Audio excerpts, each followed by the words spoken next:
I breathed in deeply and followed the sound of my stepmother's voice into the living room. There? Jennifer was staring smugly at me, her arms crossed in front of her. Stephanie, my stepmom, was glaring at me. What the hell are you thinking, Brittany? You can't go around flirting with a teacher. I didn't think even you would sink that low. My stepmother screamed as soon as I entered. Oh, so that's what I've done. Jennifer just totally turned that around. The bitch. I didn't do anything, I said. It was a lame defense, but I knew it was useless anyway. Jennifer had fed her mother so many lies by now, and she'd back them up, that anything I said would only make things worse. She continued on a rant, accusing me of all kinds of slutty things I'd apparently done during Mr. Clitton's class. Worst was that she finished with, "Because it seems I just can't trust you. I'm making sure you get transferred to a different teacher's class." Shocked, I stared at her. "You can't do that. I didn't do anything wrong. Jennifer was the one doing all that. Don't you lie to me," Stephanie hissed, slapping me hard across the cheek. Her other hand came up to grab onto my arm tightly, squeezing so hard that her nails dug into my arm, piercing the skin. "Go to your room and don't let me see you again," she added as she shoved me towards the staircase. When she let go, she stalked out of the living herself, not checking if I obeyed her or not. Jennifer smirked at me triumphantly from across the room. "He's going to be mine. There's nothing you can do to stop it." It didn't take a genius to guess she was talking about Mr. Clitton. "You know he'll lose his job, right?" "If people find out," I told her, feeling angry at the hot jealousy spreading through me. I wasn't going to see Mr. Clitton again, and she would have all the time to sink her hooks into him. It was ridiculous, because I would never want anything like that from a teacher anyway. "It was, after all, not allowed," Jennifer laughed. "I know, Brittany, but I don't care." I could only stare at her in shock for a moment before I hurried up the stairs to my room. I couldn't stand to be near that girl any longer. Behind me, I heard her say, loud enough for me to hear, "He's going to be mine." Remember that. Sprawled on my back, I stared at the white ceiling. At least my bed was comfy. I had finished unpacking all my things and played with Andy for a while. Taking him out of the nanny's hands, she didn't seem to mind, and he definitely didn't. He really didn't like her. It was after dinner, and for me, it had been served up in my room. I was still banned from my stepmother's sight, apparently. I didn't really find that a punishment. I didn't like seeing her either. At 9, exactly, my phone rang. Surprised, I fumbled as I picked up. I wasn't used to being called. I usually didn't have any friends thanks to Jennifer. Of course it was Sarah. "Hey, Brittany," she chirped happily when I finally managed to pick up. "How's it going? Finished unpacking?" The girl hurried to ask. Then suddenly she added, "Oh, Bob says hi and Alexander is glaring. You are glaring." I couldn't help but laugh. Sarah was just so happy and impulsive, a lot like Danis actually. Only then did I realize that Alexander was probably Mr. Clitton's name. I liked it. It was a little old-fashioned, but it suited him. "Say hi back to them for me, Sarah," I told my friends, still smiling. "And yeah, I'm done packing. I'm grounded though," Brittany says. "Hi back, guys," Sarah repeated for me. I could imagine her lying on her back on the couch, her legs dangling of the top. It seemed a very typical position for her. Wait, what? Grounded? Why? I groaned as I threw myself backwards on my bed again. "You are not going to believe this, Sarah. Why? What happened?" "Alex, go away." Sarah's voice became a little annoyed as she was fending off her older brother, obviously. I could hear him talking in the background, but I couldn't hear what he was saying. I was blushing now, even though no one could see me.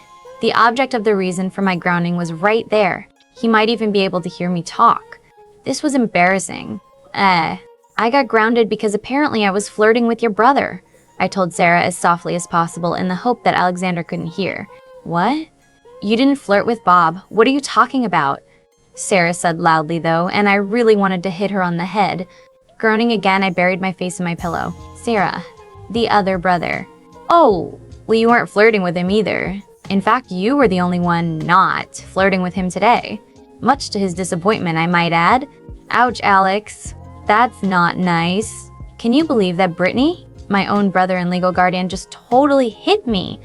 "I would have hit you too for that, Sarah. I don't need your brother to hear all that." "It's embarrassing," I told my new friend softly, but I couldn't help but smile a little. Mr. Clitton wanted me to flirt with him, or was that just a joke?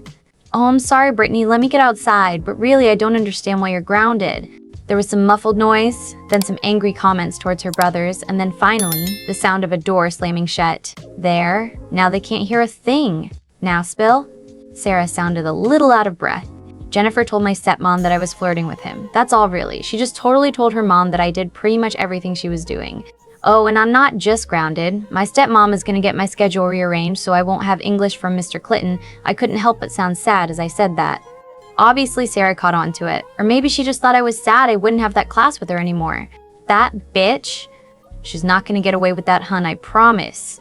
I'll take care of it. Then the girl laughed evilly. I'll make Alex take care of it. Sarah, he doesn't need to know. It's no big deal, I hissed at her, mortified at the thought that she'd talked to Mr. Clitton about it. It was already embarrassing enough.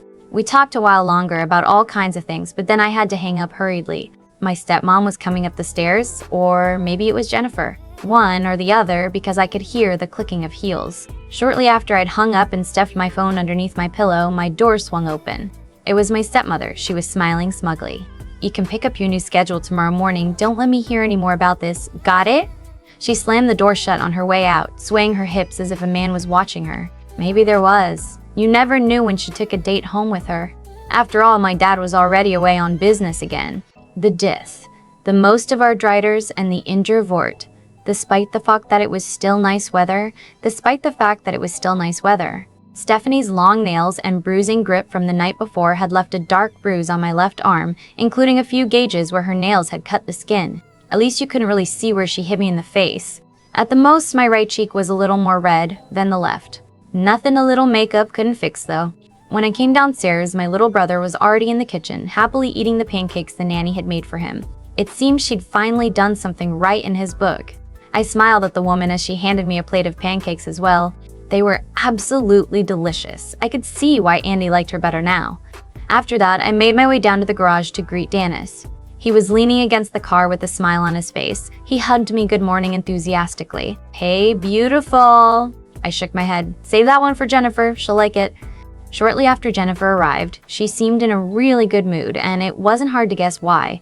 My rearranged schedule, after all, she would have free reign during English now to get Mr. Clitton to fall for her. She was in too good a mood for me to distract her, much to Dennis's dismay, but it was both sickening and entertaining to watch Jennifer flirt with him.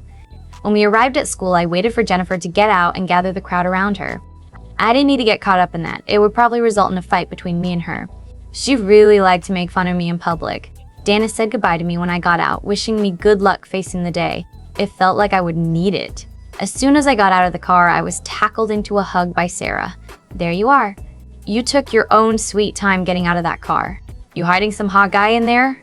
She tried peering through the dark tinted windows, but apparently didn't see a thing as the car was already speeding away. I laughed. As a matter of fact, I am. Dennis, that's the driver. He's pretty cute. But don't ever tell him I said that. Sarah's eyes got the size of tea saucers. Oh my, I didn't expect that answer. You dirty girl. For some reason, my skin was tingling, and when I looked up from Sarah's face, I realized it was because Mr. Clitton was standing right next to her now. A scowl on his handsome face that told me he'd heard what I had said.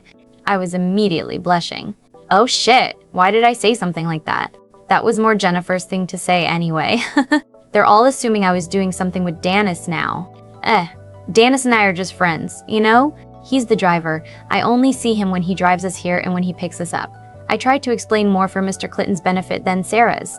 I didn't know why I wanted to make it clear to him that we weren't dating. Mr. Clitton was already brushing past me so he could get inside. I couldn't help but stare after his retreating form. He was so well built, with a perfect butt. Oh, get a grip on yourself, Brittany. Sarah was smiling as she looked at me, that knowing look in her eyes again. Come on, hun, let's get inside and find that new schedule of yours. She pulled me with her by my hand, her grip surprisingly hard and strong for her slight build. Bob followed behind us. It seemed as though he followed his little sister everywhere if he could. I could understand that. Sarah was the type that needed watching over to keep her out of trouble. I hate my stepmom, I told them fervently as we reached the office. It's not fair. I didn't deal anything, unlike Jennifer. Sarah was nodding. Don't worry, I told you I fixed it. You had Alex fix it, corrected Bob from behind us gruffly. But a look over my shoulder told me he was smiling in amusement at his sister. It was obvious they got along great. The lady at the desk handed me my new schedule without looking at us twice, and I scanned it over hurriedly. gasping in surprise when I realized I had not only kept my English period with Mr. Clitton, but swapped my last class of the day from Spanish to biology with Mr. Clitton again. "I have 2 classes with your brother as teacher now?" I asked, utterly surprised.